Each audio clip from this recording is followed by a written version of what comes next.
কিয়ামতের দিন আল্লাহ জান্নাত জাহান্নামের মাঝে একটা প্রাচীর দাঁড় করাবেন। কিছু মানুষকে আল্লাহ ওই জায়গায় বসাবেন, জান্নাতেও দেবে না জাহান্নামেও দেবে না, ওখানে স্টিল তারা বসে থাকবে, দাঁড়িয়ে থাকবে। এটা একটা প্রাচীর জান্নাত জাহান্নামের মাঝে আল্লাহ রাখবেন। নামকরণের ভেতরে আমি তাফসিরে তাবারি থেকে বলছি এটা।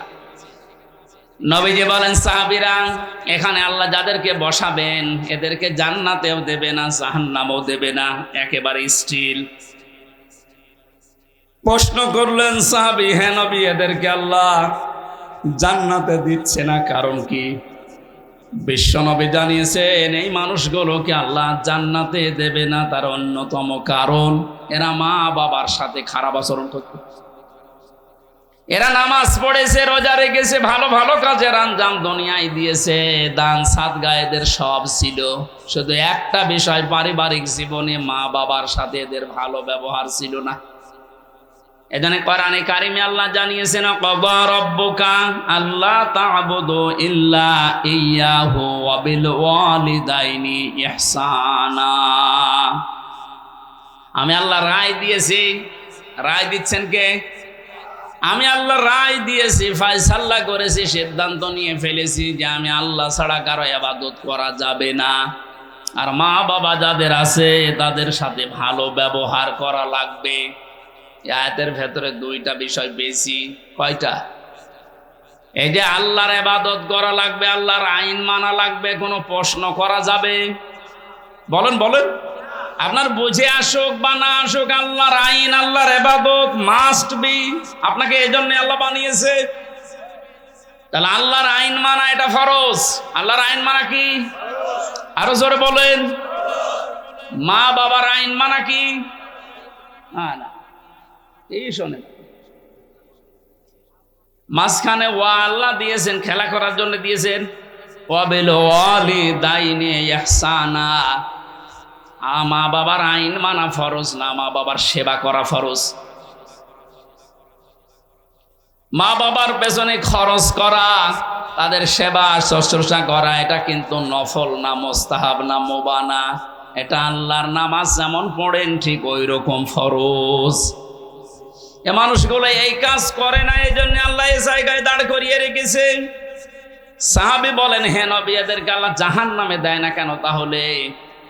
বিশ্ব নবী বলেন, সাহাবীরা, এই মানুষগুলো দিন কায়েমের জন্য দুনিয়ায় আন্দোলন করেছে, চেষ্টা চালিয়েছে, এই কারণে জাহান্নামও দেয় না। তাহলে হাদিস থেকে বোঝা যায় দুনিয়ায় যারা দিন কায়েমের জন্য চেষ্টা চালাবে, সংগ্রাম করবে, মুজাহাদা করবে, এ মানুষগুলোর জন্য জাহান্নামের আগুন হারাম। আমরা জাহান্নামে যেতে চাই না, কারণ যারা আমরা ইসলাম এই পৃথিবীতে দাঁড় করানোর জন্য, কায়েম করার জন্য চেষ্টা চালিয়ে যাচ্ছি, খাদেম হিসাবে, কামলা হিসাবে, আমাদেরকে আল্লাহ জাহান্নামে দেবেন, আপনি বিশ্বাস করতে পারেন। তো পারিবারিক জীবনে যেন এমন কোনো কাজ আমরা না করি যে না মানে জান্নাতেও যেতে পারছি না। এখন একটা ছোট্ট প্রশ্ন এখানে আছে, আজ হাজার লক্ষ পরিবারে আমরা অনেকেই চেষ্টা করে যাচ্ছি যে পারিবারিক জীবনে আমরা শান্তি সুখে কাটাবো, যেন জাহান্নামে যাওয়া না লাগে মা বাবার সাথে আচরণ খারাপ করার কারণে। তো অনেক পরিবারে আমরা বাস্তবে দেখতে পাচ্ছি স্ত্রীর কারণে আর স্ত্রীর মা বাবার এই কুপরামর্শের কারণে অনেক সংসারে সন্তান মা বাবার সাথে ভালো আচরণ করতে পারছে না। সম্মানিতা মা বোন যারা বিভিন্ন জায়গায় বসে আছেন, শুধু নামাজ পড়া আর পর্দা করা ইবাদত না, মানুষের সাথে মুআমালাত, মুআশারাত, পারিবারিক জীবনে নিজের নিকট আত্মীয় স্বজনের সাথে ভালো ব্যবহার করা ইবাদত। এটা আজ হাজারো পরিবারে নেই। এই জন্য অনেক মানুষ ইসলামও সঠিকভাবে মানতেও পারছে না। বাস্তবতায় সে দান সাদগা, নামাজ, রোজা, হজ, যাকাত বহু কিছু করছে, পারিবারিক জীবনে স্ত্রীর শুধু মন ছোট থাকার কারণে নিজেও বাধ্য হয় স্ত্রীর কারণে মা বাবার সাথে খারাপ ব্যবহার করতে। আপনি কিন্তু আমাকে আরাপ নামক জায়গায় দাঁড় করাতে বাধ্য করছেন। সুতরাং স্ত্রী যারা এসেছেন ওরা মন উদার করবেন, মনে করবেন যাদের বাড়িতে আসলাম এগুলো আমার মা আর বাবা। আমি হাজারো মেয়ে লোককে দেখেছি নিজের মা বাবা দোষ করলেও কিছু মনে করে না, মাফ করে দেয়, মানিয়ে নেয়। শ্বশুর শাশুড়ি একটু ভুল করলে মানাতে পারে না, তখন স্বামীর কাছে আস্তে আস্তে কানে কানে কথা তুলে দেয়। এরকম মহিলা দেশে নেই? শ্বশুর শাশুড়ি যারা বসে আছেন ওরা তো এখন বগল বাজাচ্ছে যে কাজ হচ্ছে। কোরআনে কারীম জানিয়েছে ওয়াকুলু লিন-নাসি হুসনা, মানুষের সামনে হাসি মুখে ভালো কথা বলবা, এটা একটা সাদকা দেওয়ার সওয়াব হয়ে যাবে। আপনি শ্বশুর আর শাশুড়ি হয়েছেন তাতে কি? মেয়েটা আজ 18 বছর 20 বছর 22 বছর পরে আপনার বাড়িতে এসেছে, এটাকে নিজের মেয়ের মতো মনে করতে পারেন না। আল্লাহর কসম, আমি আল্লাহকে সামনে নিয়ে বলছি, সাক্ষী করে বলছি, সত্যি যদি মা আর বাবা নিজের মেয়েকে নিজের ছেলেকে যে নজরে দেখে, পুত্রবধূকে এই নজরে যদি দেখতে পারতো, আমরা হাজারো সন্তান আর নামক জায়গায় থাকতাম না। এদের আহ্বান জানাচ্ছি, আমরা তো চেষ্টা করছি, কিন্তু আপনাদের এই ছোট মনের কারণে পারছি না।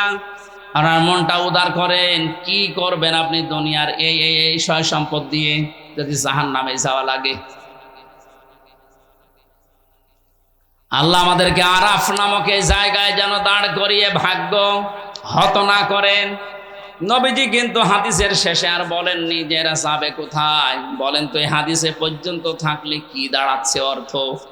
জান্নাতেও যেতে পারছি না শুধুমাত্র এই কারণে, জাহান্নামও আল্লাহ দিচ্ছে না আমি ইসলামী আন্দোলন করার কারণে। অথচ এই জায়গায় যদি দাঁড়িয়ে থাকা লাগে আবাদান আবাদান, আমার মতো হতভাগ্য মানুষ আর আছে। আল্লাহ আমাদেরকে হেফাজত করুন, বলেন আমিন। মক্কায় নাজিল হয়েছে সূরাটা, 206টা আয়াত আছে, 20টা 16টা রুকু আছে। ক্রমিক নাম্বার হিসাবে কোরআনে কারিমের এটা 7 নাম্বার সূরা। মাত্র একটা আয়াতের 4 ভাগের 1 ভাগ পড়েছি। আয়াতের ভেতরে 3টা বিষয় আমরা আলোচনায় নিয়ে আসব। 1 নম্বরে আমাদের নবী মুহাম্মদুর রাসূলুল্লাহর 3টা গুণ আল্লাহ দিয়েছেন। কয়টা? যেহেতু বর্তমান প্রেক্ষাপটের সাথে আয়াতের একেবারে হুবহু মিল আছে।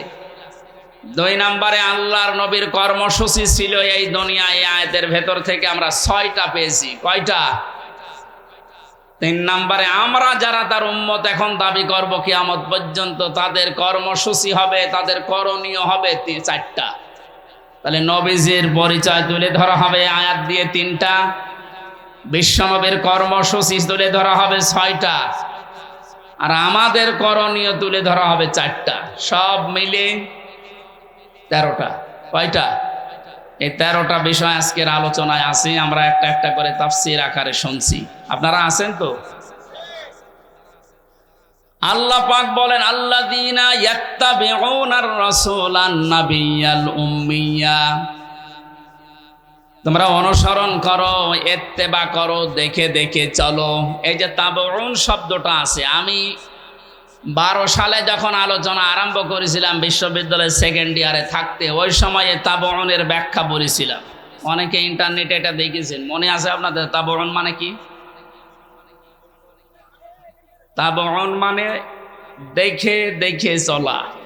আপনার সামনে একটা মানুষ হেঁটে যাচ্ছে, কিভাবে কিভাবে পা লাগায়, কোথায় হাত নাড়ায়, মাজা দোলায়, কিভাবে তাকায়, একেবারে ওইভাবে হুবহু ওই জায়গায় পা ফেলে হাত নাড়িয়ে মাজা দলিয়ে চলার নাম তাবউন।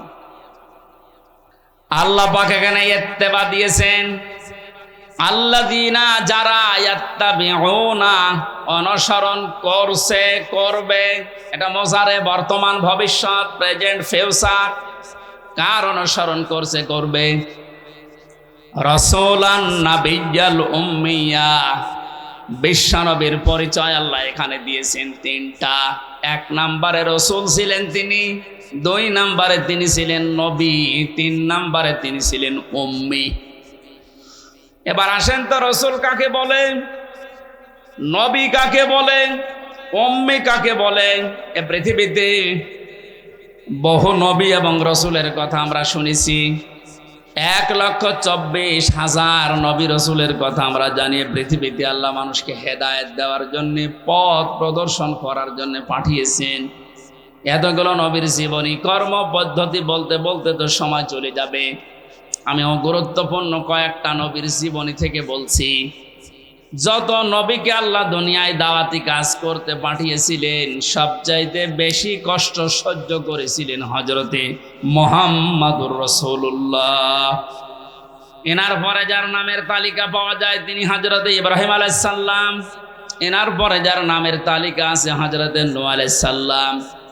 এনার পরে যাদের নামের তালিকা আছে সিরিয়াল হিসাবে, আল্লাহ পাক কোরআনে কারিমে জানিয়েছেন, শারআ লাকুম মিনাদ-দীনি মা ওয়াসসা বিহি নূহা ওয়াল্লাযী আওহায়না ইলাইকা।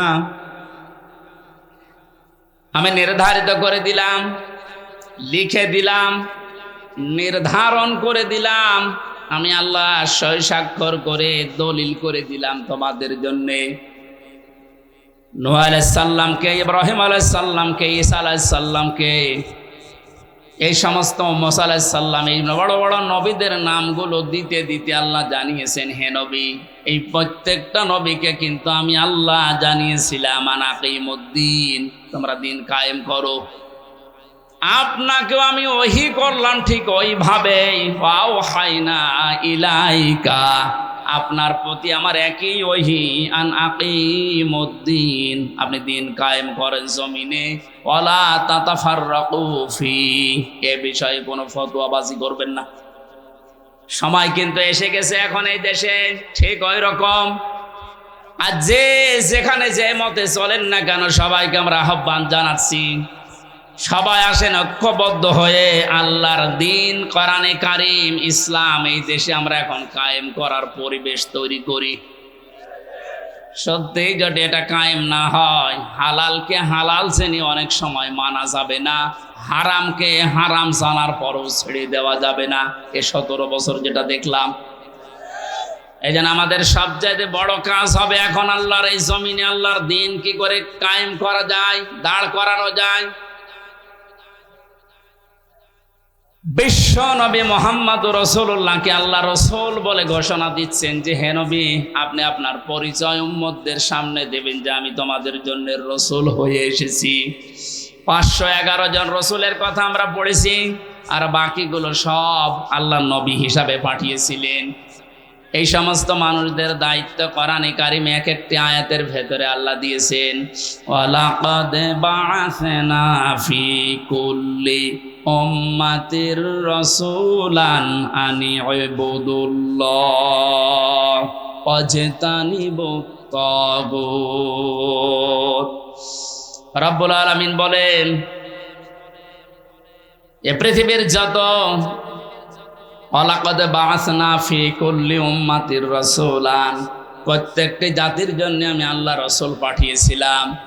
প্রতিটি নবী আর রাসূলদের জীবনের দায়িত্ব মূল ছিল দুইটা, তারা উম্মতদের কাছে যেই বলতেন আল্লাহর ইবাদত করো।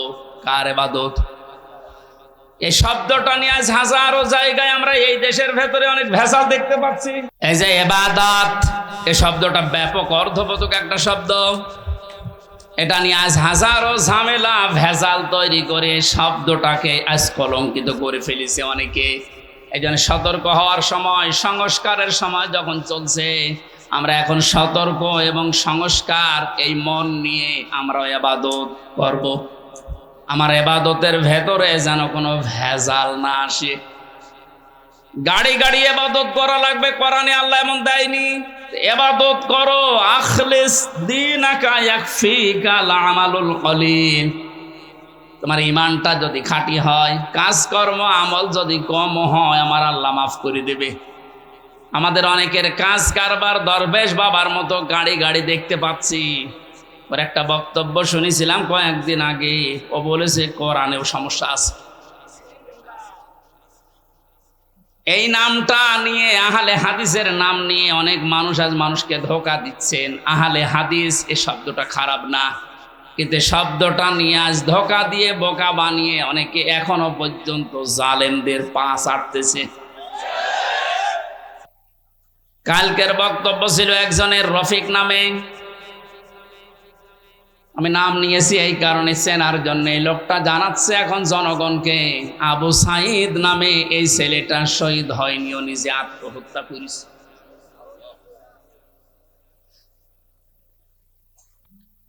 বিশ্বনবী কোরআন হাদিসের ভেতরে তিনি স্পষ্টভাবে জানিয়েছেন, কেউ যদি দেওয়াল চাপা পড়ে মারা যায় সে শহীদের মর্যাদা পায়, পানিতে ডুবে মারা যায় শহীদের মর্যাদা পায়। এ কথা কি নতুন শুনছেন? বলেন। আগুনে পড়ে যদি কেউ মারা যায় সে যদি শহীদের মর্যাদা পায়, অ্যাক্সিডেন্ট করে মরলে যদি শাহাদতের মর্যাদা পায়, এই পৃথিবীর ময়দানে জালেমদের জুলুমের সামনে মোকাবেলা করতে গিয়ে নিজের জীবনটা সে দিয়ে দিল, তাকে আপনি শহীদ বলতে আপনার অসুবিধা লাগে কোন জায়গায় বলেন তো দেখি? এবার আমার দুইটা নোটিশ বলছে, যেহেতু এই শব্দটা শুনি আজ 2 দিন ধরে অনেক জালেমের দোসর যারা তারা এখনো পর্যন্ত অপপ্রচার চালাচ্ছে এদের বিরুদ্ধে, এই জন্য 2টা নোটিশ বলছি। সূরা বাকারার 154 নম্বর আয়াত, 2 নাম্বার পারা, 2 নাম্বার পৃষ্ঠা, 12 নাম্বার 13 নাম্বার লাইনে আছে, ভালো করে মিলাবে। আল্লাহ পাক বলেন, ওয়ালা তাকুলু লিমান ইউকতালু ফি সাবিলিল্লাহি আমওয়াত বাল আহইয়াউ ওয়ালাকিন লা তাশউরুন। আপনি হয়তো এভাবে এতদিন চিন্তা করেননি, যেভাবে আমি বলছি মিলিয়ে দেখেন। আল্লাহ বলেন, ওয়ালা তাকুলু, হে পৃথিবীর লোকেরা, কেউ এ কথা মুখ দিয়ে বলবা না। কথা বলে মানুষ কি দিয়ে? বলে না কেন? এজন্য মুখের ওপর আল্লাহ নোটিশ দিয়েছেন, কেউ এ কথা বলবা না। 1 জন 2 জন না, কেউ বলবা না, বহু বচন। লিমান ইউকতালু ফি সাবিলিল্লাহি আমওয়াত, আমি আল্লাহর জন্য, মানবতার জন্য যারা জীবন দিয়ে গেল, এ মানুষ মরে গেছে, এ কথা বলবা না। বাল আহয়াউন, বরং তারা জীবিত। ওয়ালাকিন লা তাশউরুন, কিন্তু তোমরা টের পাও না। এটা তো মুখের উপর আল্লাহ দিলেন, মানুষ মুখের পরে অন্তরেও ধারণা করতে পারে। ধারণা করে কি দিয়ে? অন্তর দিয়ে মানুষ যেন ধারণাও না করে যে তারা শহীদ হয়নি, তারা এমনি মারা গেছে, কথা যেন ধারণাও না করে। সূরা আলে ইমরান 4 নাম্বার পারার 11 নাম্বার পৃষ্ঠার 9 নাম্বার লাইনের 159 নাম্বার আয়াতে আল্লাহ 69 নাম্বার আয়াতে আল্লাহ জানিয়েছেন, ওয়ালা তাহসাবান্নাল্লাযীনা কুতিলু ফি সাবিলিল্লাহি আমওয়াতা বাল আহয়াউন ইনদা রাব্বিহিম ইরযাকুন। খুব খেয়াল করেন, অন্তর দিয়েও কেউ যেন ধারণা না করে যে ওরা মারা গেছে। আল্লাহ পাক বলেন, ধারণাও কোনোদিন করবি না যে ও মরে গেছে না। কারণ জীবন জালেমের সামনে নিজের জীবন দিয়ে দেওয়া তো সহজ কথা না। ওরা কিন্তু জীবিত আছে, ওরা জিন্দা। ইনদা রাব্বিহিম ইরযাকুন, তারা তাদের রবের কাছে রিজিক পাচ্ছে। সুতরাং আবু সাইদ রংপুরের এই ছেলেটা জালেমের সামনে দাঁড়িয়ে জীবনটা দিয়ে শাহাদতের মরণ পেয়েছে। এটা কোনোদিন আপনি মুখ দিয়ে যেন না বলেন যে লোকটা মরে গেছে, ধারণাও না করেন যে ও মরে গেছে না, ও শহীদ হয়েছে। কি হয়েছে? স্বাধীনভাবে কথা বলতে পারতাম না। পাশের জেলায় বাড়ি আমার, নাটোর, কুষ্টিয়া। এখানে দাওয়াত খেতে এসেছিলাম বিয়ের, তারপর আমার ঢুকতে দেয়নি। কোথায় ছিলাম আপনি টের পেয়েছেন? স্বাধীনতা পরাধীনতা কি আমরা 17 বছর টের পেয়েছি। স্বাধীনভাবে চলাফেরা করার, বাক স্বাধীনতা ফিরিয়ে দেওয়ার জন্য যে মানুষগুলো জীবন দিয়েছে, মাস্ট বি 100 ভাগ আমি বিশ্বাস করি ওরা সব শাহাদতের মর্যাদা পেয়েছে। এমনকি জালেমের জুলুমের শিকার হয়ে আয়না ঘরেও বহু মানুষ জীবন দিয়েছে, জেলখানার ভেতরে জীবন দিয়েছে। এমনকি কোরআনের পাখিকে অনেকে বলছে উনি স্বাভাবিকভাবে মারা গেছে না, আমি পাশের ছেলে ছিলাম, উনি 1 নাম্বারে, আমি 4 নাম্বারে। আল্লামার সাথে আমার একদিন দেখা হয়েছিল মাত্র 10 মিনিটের জন্যে। উনি এমনি মারা যায়নি, ওনাকে মেরে ফেলা হয়েছে। তার বাস্তব প্রমাণ ওনার মুখের হাসিটা। এখন ভিডিও বের হচ্ছে, জেলার আর সোফারের আত্মীয়রা তারা পরিচয় দিয়ে বলছে ওনাকে জোর করে সই করিয়ে বলেছে আপনি সই করেন, আপনাকে মুক্ত করে দেওয়া হবে নির্বাহী আদেশে। এই কথা বলে বের করে নিয়ে গেছে। উনি তো খুশি আনন্দ যে আমি পরিবারের কাছে ফিরে যাচ্ছি। কিন্তু শয়তান যারা আছে শয়তানি করে ষড়যন্ত্র করে, যাকে দায়িত্ব দিয়েছিল এই মোস্তফা জামান এই কোলাঙ্গার, এই যে কি জিনিস এখন আমরা টের পাচ্ছি, এ কার তৈরি করা এখন আপনি দেখতে পাচ্ছেন। আমার মনে হয় একে যদি আমার মতো এরকম 10 দিন রিমান্ডে রাখেন ও সব সত্য কথা বলে ফেলবে। আমার মুখ দিয়ে রিমান্ডে একটা কথা ওরা বের করতে পারেনি, শেষ পর্যন্ত মন মতো লিখে আমাকে বলছে সই করেন আপনারা ছেড়ে দেওয়া হবে। আমি তো রিমান্ডে বসতাম না যে 164 কি, মনে করলাম ছেড়ে যখন দেওয়া হবে দেই। এখন দেখি সব আমার বিপক্ষে লিখেছে। আমি নাকি দেশের বিরুদ্ধে কথা বলতাম।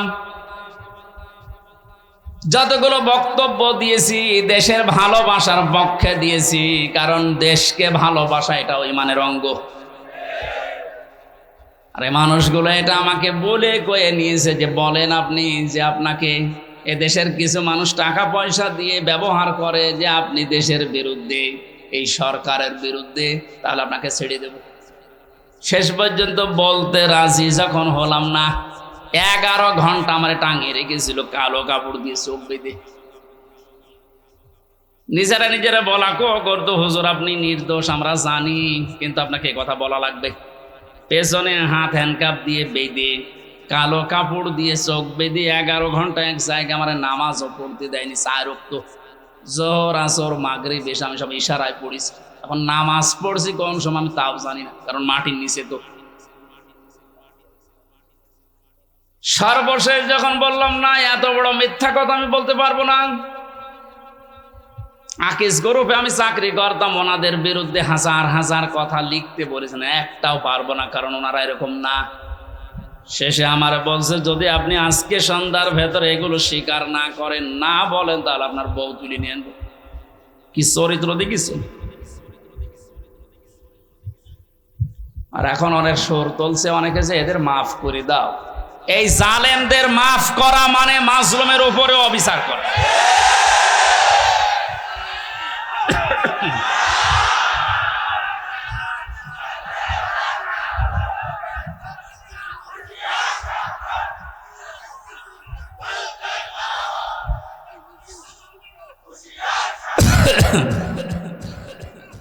আমার ভাইরা,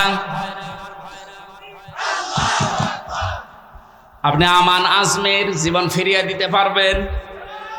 ব্যারিস্টার আরমানের স্ত্রীর কাছে আপনি কি জবাব দেবেন বলেন? কোথায় পৌঁছিয়েছেন তার জীবনটা?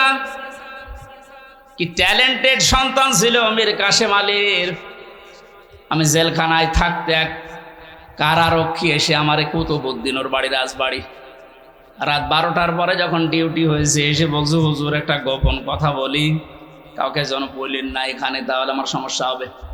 কি হয়েছে বলে, আমি যেদিন দায়িত্বে ছিলাম মীর কাশেম আলীর, যেদিন ফাঁসি হবে লোকটাকে যেয়ে বললাম স্যার আর সময় নেই, মাত্র 3 ঘন্টা আছে, আপনি প্রস্তুতি নেন। উনি আমারে বলছে ভাই কারারক্ষী এখনো তো সময় 3 ঘন্টা আছে, আমি 2 ঘন্টা ঘুমাই, তুমি আমারে ডেকে দিও। আল্লাহর কসম আমি আল্লাহকে সামনে নিয়ে বলছে ও যা যা বলেছে একটাও মিথ্যা কথা না, সবগুলোই এইভাবেই বলেছিল। যে আমি পাহারা দিতে গিয়ে দেখলাম লোকটা ঘুমিয়ে গেল। 2 ঘন্টা পর ওনারে ডাকলাম, ঠিক ঘুম থেকে উঠলো, গোসল করে ওযু করে শেষের নামাজটা শেষ করে একটা চা বানিয়ে বলছে নেন। বললাম স্যার আমি চা খাবো না। আপনার কিছুক্ষণ পরে বলে জানি আমি, আর মাত্র 15 মিনিট আছে। জল্লাদ শাহজাহান এসে গেছে, ডাক দিয়ে নিয়ে যাচ্ছে, বলেন চলেন। উনি আমারে বলছিল ভাই আমির হামজা আপনাকে আমি বলি আমিও তো মানুষ, উনিও মানুষ, মাত্র 3 ঘন্টা জ্বরে পর ফাঁসি, তার 2 ঘন্টা ঘুম আসলো কি করে? এই লোকটার সন্তান ব্যারিস্টার আরমান, উনি কিন্তু ওই সময় জানে যে তার ছেলে গুম হয়ে আছে, মরে গেছে না বেঁচে আছে তাও জানে না। বাংলাদেশ না, বিশ্বের ভেতরে যদি আমার মনে হয় 100 জন মানুষ থাকে এই যে মানুষকে কর্মসংস্থান তৈরি করে দেয়, তার ভেতরে মীর কাসেম আলী একজন। কত কিছু দুনিয়ায় তার ছড়িয়ে আছে, আপনি হিসাব করতে পারেন কি? হামজার মতো সে, তার স্ত্রী সন্তান কোথায় আছে সে কিচ্ছু জানে না। এই কঠিন মুহূর্তে তার নিজের হাজারো যারা অনুসারী, তার সহকর্মী যারা, হাজার হাজার মানুষ পালিয়ে বেড়াচ্ছে, জেলখানায় আছে, গেছে, সব কিছু তার কাছে সংবাদ আসতেছে। এমন কঠিন সময়ও লোকটা 2 ঘন্টা ঘুমিয়েছে। এমনি ঘুম আসবে না, অবশ্যই আমার আল্লাহ তাকে সূরা হামিম সেজদার 30 নম্বর আয়াত ফেরেশতা দিয়ে শুনিয়েছে। কোরআনে কারীম জানিয়েছে, ইন্নাল্লাযীনা ক্বালু রাব্বুনাল্লাহু সুম্মা ইসতাকামু তাতানাজ্জালু আলাইহিমুল মালাইকা আল্লা তাখাফু ওয়া লা তাহজানু ওয়া আবশিরু বিল জান্নাতিল্লাতী কুনতুম তুআদুন। আল্লাহ পাক বলেন, যারা এই কথা বলে যে আল্লাহ তুমি আমাদের রব, আমি টিকে আছি এই কথার উপরে, আল্লাহর সঙ্গে সঙ্গে তার বিপদে আপদে পড়লেই ফেরেশতা নাজিল করবে। এই জন্য তাতানাজ্জালু দিয়েছেন আল্লাহ, 1 জন 2 জন পাঠায় না, মালাইকা বহু বচন, হাজারো ফেরেশতা তার জন্য আল্লাহ পাঠিয়ে সান্ত্বনা দেয়। আল্লাহ তাখাফু ওয়া লা তাহজানু, কোনো ভয় নেই, কোনো চিন্তা নেই। ওয়া আবশিরু বিল জান্নাহ, ওই জান্নাতের সুসংবাদ গ্রহণ করো, আল্লাতী কুনতুম তুআদুন, যার ওয়াদা আল্লাহ করেছে। আমার মনে হয় ঠিক মীর কাসেম আলী শহীদ, উনি আল্লাহর ফেরেশতাদের দ্বারা শুনতে পেয়েছিলেন, সন্তান ব্যারিস্টার আরমারের জন্য চিন্তা নেই, হাজার হাজার সহকর্মীর জন্য চিন্তা নেই, ওগুলো আল্লাহ সব দেখবে, তুমি জান্নাতে প্রবেশ করো। তাছাড়া আর কি করে ঘুম এসেছে আমার তো বিশ্বাস হয় না। আমিও তো ছিলাম, আমার তো ঘুম আসতো না, রাতের পরে রাত আমি বিনা ঘুমে কাটিয়েছি। ঘুম আসে না, কি করবো? 2-3টা ঘুমের বড়ি খেয়েও ঘুম আসে না। অথচ লোকটার 2 ঘন্টা 2.5 ঘন্টা পরে ফাঁসি, আর বলছে আমি 2 ঘন্টা ঘুমিয়ে নেই। আপনি কি যা তা মনে করেন এটা? এই লোকটার সন্তান ব্যারিস্টার আরমান, 8টা বছর তার স্ত্রী জানতো না যে লোকটা বেঁচে আছে না মারা গেছে। গতকালকে তিনি একটা ভিডিওতে বলছিল, আমি আমার পরিবারের আশা ছেড়ে দিয়েছিলাম, কারণ খাবার দিত পচা খাবার, অধিকাংশ সময় আমার রোজা রেখে কাটানো লাগতো। এই 8 বছরে আমার মনে হয় সে প্রায় 8 বছরই রোজা ছিল।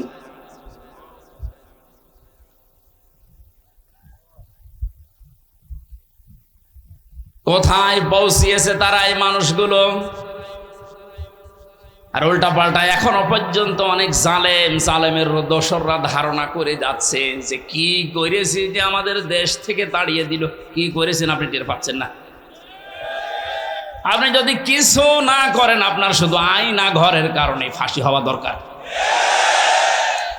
কারণ মানবতার সাথে যেটা কত বড় মারাত্মক অপরাধ, আপনি টের পাচ্ছেন না এখনো? যারা ছিল তাদেরকে একটু জিজ্ঞাসা করেন।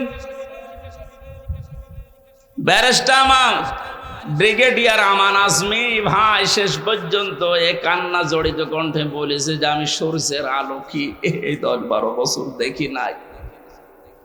এদিকে 1.5 হাত, ওদিকে 1.5 হাত। আমার যে মাটির নিচে ছিলাম ওখানে তাও তো এদিকে 3.5 হাত, এদিকে 2.5 হাত ছিল, আর অনেক আরো ছোট। এরপরও জালেমদের পক্ষে আপনি সাফাই গান, জালেমদের পক্ষে কথা বলেন। আপনি মানুষ, আপনারও বিবেক মরে গেছে। মজলুম অবস্থায় এখনো আছি, এখনো পর্যন্ত অসুস্থ, আমার শরীর এখনো স্বাভাবিক হয়নি, এখনো মুসাফির অবস্থায় আছি। দোয়া করছে আল্লাহ কিয়ামতের আগে কোন জালেম যেন এই দেশে আর ফিরে আসতে না পারে। আমরা যারা আছি এই দেশে এখন, আমাদের আলেমদের উচিত হবে নবীরা রসুলরা তাদের যে পরিচয়গুলো আল্লাহ তুলে ধরেছিলেন, নবীর কাজ কি, রসুলের কাজ কি, এই পরিচয়গুলো আমরা এখন জনগণের সামনে তুলে ধরবো। তাদের কর্মসূচি 6টা। কয়টা?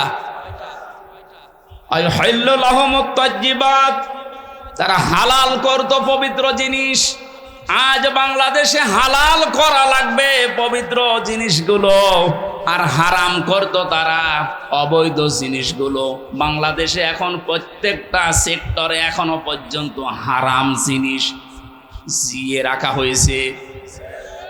এই এদিকে তাকান, যারা দায়িত্বে আছেন, অন্তর্বর্তীকালীন সরকার থেকে শুরু করে যারা এখন দায়িত্বে আছেন, এই মুহূর্তে আপনাদের সিদ্ধান্ত নেওয়া লাগবে এই জালেমদের সহযোগী যতগুলো ছিল প্রত্যেককেই ইমিডিয়েটলি এখনই ওদেরকে বহিষ্কার করা লাগবে। এটা সংস্কার যেহেতু চলছে, নবীদের কর্মসূচি 6টা ছিল, তার দ্বিতীয় নম্বর এটা হালালকে হালাল বলে বৈধ জায়গায় দিয়ে দেন। এই 17 বছর যারা বৈধ চাকরিতে উন্নতি পায়নি তাদের কাজ উন্নতির ওই জায়গায় দেওয়া লাগবে, আর যারা অবৈধভাবে আন্দাজে চেয়ারের পর চেয়ার পেয়েছে তাদেরকে নিচে নামানো লাগবে। ইসলামী ব্যাংক থেকে শুরু করে বাংলাদেশের যত ব্যাংকিং ব্যবস্থা, বিচার ব্যবস্থা, প্রশাসন, ব্যবসা, প্রত্যেকটি দিক আর বিভাগে যেহেতু সংস্কার আরম্ভ হয়েছে, এই সংস্কার ইমিডিয়েটলি কয়েকদিনের ভেতরেই করা লাগবে। এখনো পর্যন্ত এই হারাম খোর যারা, এদের এই অভ্যাস এখনো যাবে না। বলছেন না হুজুর দোয়া করেন, নূহ নবীর চাই থেকে আমি বড় হয়ে গেছি। নূহ নবী দোয়া করেছিলেন না? কি বলেছিলেন? লা তাদারা আলাল আরদি মিনাল কাফিরিনা দাজ্জারা ইন্নাকা ইন তাদারহুম ইউদিল্লু ইবাদাকা ওয়ালা ইয়ালিদু ইল্লা ফাজিরান কাফারা। হে আল্লাহ, বহু চেষ্টা করেছি এদের পেছনে, 950 বছর দাওয়াত দিয়েছি। এদের যে চরিত্র, এদের আন্ডা বাচ্চা পর্যন্ত যেন জমিনে একটাও না থাকে, কারণ যেটা থাকবে ওর পেট থেকে যেটা আসবে ওইটাও হবে এরকম হারাম। এই জন্য জুলুমের পুনরাবৃত্তি আমরা আর দেখতে চাই না। এটা মারাত্মক একটা অপরাধ, সবচাইতে বড় অপরাধ এই গুম। এটা মানুষকে আপনি মেরে ফেলতে পারতেন, সংবাদ দিতেন যে লোকটা মারা গেছে। দেলাওয়ার ভাইয়ের সন্তানের সাথে নাটোরে যা করেছে, আপনি কি জবাব দেবেন বলেন তো? মেরে লোকটাকে ঘরের ভেতরে আপনি আটকিয়ে রাখলেন, পরের দিন জানতে পেরেছে জনগণ, এটাও মোবাইল ট্যাগ করে যে অমুক জায়গায় মরে পড়ে আছে। এই বিশ্বাসঘাতক এই জালেমকে যদি এখন নাটোরবাসী মাফ করে দেয়, তো কি জবাব দেবেন আপনি আল্লাহর কাছে আর এই দেলাওয়ারের কাছে? বলেন, আপনার ছেলেটা যদি হয়তো আপনি টের পেতেন। আমি একটু টের পেয়েছি, তাই আমার মুখ দিয়ে বরদোয়া চলে আসছে। আমার মেয়েটা আমাকে আজ পর্যন্ত চেনে না। 3টা বছর আমার যোগাযোগ বিচ্ছিন্ন রেখে দিয়েছিল শয়তানরা। ওরে আমি 8-9 মাস রেখে গিয়েছিলাম, এখনো তো বয়স 4 বছর। আমার এখনো পর্যন্ত আমার কাছেও আসে না, আমার ডাকেও না, আমার কাছে আসে না। কারণ হচ্ছে মনে করো বিভিন্ন হুজুর আসতো, ওই রকম একজন হুজুর। আমি জেলখানা থেকে যেদিন বের হয়ে বাড়িতে গেলাম, আমার বছর হুজুর আমাদের বাড়ি চলে। আপনি হাসতেছেন, আমার মনের ভেতরে কত দুঃখ জানেন? আমার নিজের মেয়ে আমার চেনে না। যে জালেমদের কারণে, জুলুমের শিকার হওয়ার কারণে ওদেরকেও যেন ওদের বংশধররা না চেনে। বলে মাফ করে দিন। মাফ আপনি এই জায়গায় থাকলে আপনার মুখ দিয়ে মাফ বের হইতো না। কিসের মাফ? সংস্কার যখন চলছে, নবীদের কর্মসূচি 6টা, এই 6টার ভেতরে 1 নম্বরে এইটা যে হালাল জিনিসকে হালাল জায়গায় নিয়ে এসে বৈধতা দান করেন। সুতরাং এই মুহূর্তে বাংলাদেশের সবচাইতে বড় কাজ হবে, যারা এতদিন পর্যন্ত জুলুমের শিকার হয়ে ওই জায়গায় যেতে পারেনি, ব্যাংকিং ব্যবস্থা বলেন, বিচার ব্যবস্থা বলেন, প্রশাসন বলেন, ব্যবসা বলেন, আজ ওদেরকে ওই জায়গাগুলোই পৌঁছিয়ে দেওয়া লাগবে। আর হারাম কাজ যেগুলো হারাম হিসাবে হারাম ঘোষণা দেওয়া লাগবে। হারাম এ দেশে নেই। এই কথা বলেন না কেন? বহু অবৈধ জিনিস অলরেডি বন্ধ হয়ে গেছে, সামনে আরো বন্ধ হবে ইনশাআল্লাহ। কোরআনে কারীম থেকে আবার বলছে, আল্লাহ রাব্বুল আলামিন জানিয়েছেন, হে পৃথিবীর মানুষেরা, 3 নম্বর নবীদের কাজ ছিল সৎ কাজে আদেশ করবে, তারা অসৎ কাজে বাধা দেবে। আজ বাংলাদেশ জামাতে ইসলামীর সর্বোচ্চ দায়িত্বে যিনি আছেন ডাক্তার শফিকুর রহমানের দিকে আপনি তাকান। 4টা দিন এই লোকটার সাথে আমি এক ঘরে ছিলাম, কাশিমপুর কারাগারে। এটা মানুষ বলা যায় না, আমার মানে এটা ফেরেশতা। তার যে ইমান কোন পর্যায়ে আপনি তার সাথে না মিশলে বুঝবেন না। মনে করছেন জামাত ইসলাম, না, কিসের জামাত, সে জামাতের ঊর্ধ্বে। লোকটাকে আমি একদিন বলছি, স্যার আমি তো 3 বছর আছি, আমিও যোগাযোগ বিচ্ছিন্ন, ওইভাবে বলতে পারি না, আমারে দেয় না। আমার আর মাওলানা মামুনুল হকের মোবাইল দিত না, অন্য সবাইকে দেয়, আমাদের দেয় না। হেফাজতের আরো যারা আলেম ছিল তাদের দিত না। ওনাকে দেওয়ার পরেই দেখলাম 4 তলায় দিয়েছে। দেখা করতে যেয়ে বললাম, স্যার এখানে একটা উপায় আছে, আপনি যদি অনুমতি দেন তাহলে আপনাকে কারারক্ষীদের মাধ্যমে একটা কায়দা করে মোবাইল এনে দিই, ছোট মোবাইল, আপনি কথা বলতে পারবেন চুরি করে। কি বললে? কার সাথে কথা বলবো? অথচ তার ছেলেটাও পাশের জেলে আছে, তার ছেলেও ডাক্তার, পাশের এক বিল্ডিং পরে তার ছেলে জেল খাটতেছে। কি হিন্দাল সার্কিয়া, কি শয়তানি নাম, উল্টাপাল্টা নাম দিয়ে মামলা। তার স্ত্রী অসুস্থ হয়ে পড়ে আছে, সে যে একটু খবর নেওয়ার জন্যে, না কার সাথে কথা বলবো, আমার বলছে, হামজা আমি সবাইকে, আমার দল সহ সবাইকে আমি আল্লাহর কাছে দিয়ে এসেছি। এই কঠিন মুহূর্তে এই কথা মুখ দিয়ে বের হওয়া, আপনি মনে করছেন এ আর কি? আপনি জায়গা মতো জানতো আপনার মুখ দিয়ে কথা বের হয় কিনা? 5 তারিখের পর থেকে এই লোকটার যে উদ্যোগ দেখতে পাচ্ছি আজ আমরা, সারা বাংলাদেশ সহ যে অ্যাক্টিভিটিস, যে কাজগুলো, সৎ কাজের আদেশ, অসৎ কাজে বাধা দেওয়ার জন্য যে ভূমিকাগুলো পালন করছে, আমার মনে হয় এভাবে যদি আল্লাহ চালায়, কিছুদিনের ভেতরে এটা আমরা দেখতে পাবো। এখন অলরেডি শুরু হয়ে গেছে। আল্লাহর দিনের ভেতরে মানুষ এখন দলে দলে পালে পালে প্রবেশ করছে, তাদের অন্তত বিবেক একটু জাগ্রত আছে। আজ বহু শিক্ষিত মানুষ, আমি কথা বলি তো মাঝে মাঝে, দেখি না, বলছে আর কি করব, জীবনটা নষ্ট করে ফেলেছে জালেমের কথা শুনে, বাকি জীবনটা অন্তত ইসলামের কাছে দিয়ে আখেরাতটা তৈরি করি। যেহেতু কোরআনে কারিমের ঘোষণা এইটা, হে নবী যখন আসবে আল্লাহর সাহায্য, তখন আপনি বিজয় দেখতে পাবেন, আর বিজয় আসবে, দলে দলে মানুষ ইসলামে প্রবেশ করবে। এটা এখন দেখতে বাকি আছে। শুরু হয়ে গেছে অলরেডি। 20% মানুষ এই দেশে দিন কায়েম হোক এটা চাইতো, কিন্তু এই 5 তারিখের পর থেকে আজকে 19 তারিখ, মাত্র এই কয়দিনে জরিপ পেলাম, অলরেডি 35% মানুষ এই দেশে এখন চাচ্ছে যে দিন এই দেশে কায়েম হোক। এভাবে চলতে থাক, দেখবেন 51% পার হয়ে যাবে অন্তত কিছুদিনের ভেতরে। আর 51% হয়ে গেলে দেশে ইসলাম কায়েম করা কোনো দাদা ঠেকাতে পারবে না। আমরা ওইটা দেখার আশায় আছি। কথা বলেন। নবীজির কর্মসূচি, আমি এক একটা শব্দের ভেতরে লক্ষ লক্ষ কথা, আমি এত ব্যাখ্যা করতে গেলে এই যে গলা বসে যাচ্ছে, মাইকটা আমার মন মতো হয়নি। 2 নম্বরে প্রচণ্ড গরম, তো ভেতরে ঘেমে ঘাম গায়ে বসে যাচ্ছে, এই জন্য গলা বসে যাচ্ছে। বোঝা নামিয়ে দেবে, এটা নবীদের কর্মসূচির ভেতরে ছিল। বোঝা নামিয়ে দেয়নি আল্লাহ। এরপরে ছিল বন্দিত্ব অপসারণ করা। বন্দিত্ব অপসারণও চলছে আজ। আমার যা বিশ্বাস, এই দেশে যারা স্বাধীনতা চায়, যারা এই দেশে মানুষের মত প্রকাশের স্বাধীনতা একেবারে সব জায়গায় দিতে চায়, যে সবাই সবার মন মতো চলবা, একটা মানুষও যদি এই দেশে জন্মগ্রহণ করে, সে এই দেশের বৈধ নাগরিক। জামাত ইসলামী বাংলাদেশের কেন্দ্রীয় আমির যিনি ডাক্তার শফিকুর রহমান ঘোষণা অলরেডি দিয়ে দিয়েছে, এই দেশে আমরা সবাই এক পরিবার। সুতরাং জালেম যারা বাইরে চলে গেছে, জালেমরা যেন কিয়ামতের আগে আর না আসে। বলেন। সবাই যেহেতু আমরা এক পরিবার, একটা পরিবার যেভাবে থাকে, আমরা এদেশে এখন ওইভাবে থাকতে চাই। রাষ্ট্র সংস্কার অলরেডি চলছে।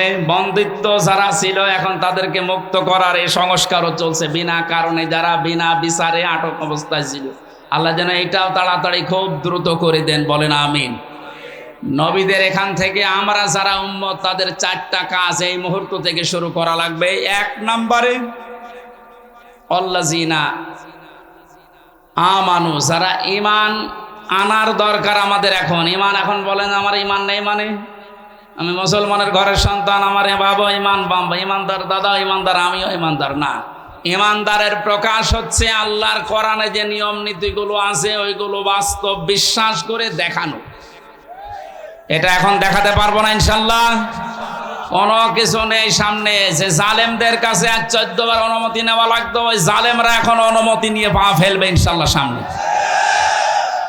গতকালকে গিয়েছিলাম ফরিদপুরে, মাসখানেক আগেও ছিল আমার মাহফিল ওই গ্রামে, অথচ জালেমদের 14 জায়গায় অনুমতি নিয়ে আমার উঠতে দেয়নি, বলে না ওনারে বাদ দিয়ে। অথচ গতকালকে যাওয়ার পরে সভাপতি আমারে বলছে, হুজুর যে জালেমগুলো বাধা দিয়েছিল ওরা এখন বলছে হুজুরকে এবারে এনে দিন।